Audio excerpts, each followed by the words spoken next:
Ayan na po yung SM coming soon. At opening siguro next year probably.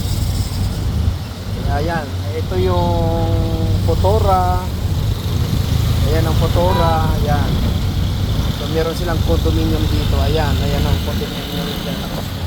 Ayan ang SM po, SM City ng Zamboanga. At malapit lang din po sa sa KCC Mall. So next year siguro to okay na, tapos na ang SM City Zamboanga. Ayan po. Ayan.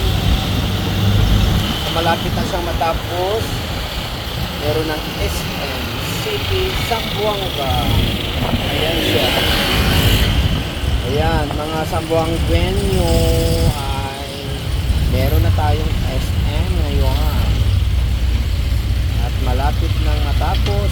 Sa sunod na taon, meron na. Opening na to. At harap niya ay KCC. O gilid niya KCC. So hindi nabili ni KCC yung kabila dito sa SM kasi SM ang nakabili. Ayan po mga guys, thank you for watching for today's video. Thank you for watching again sa aming vlog. Salamat po sa inyong panonood sa ating vlog. Thank you so much.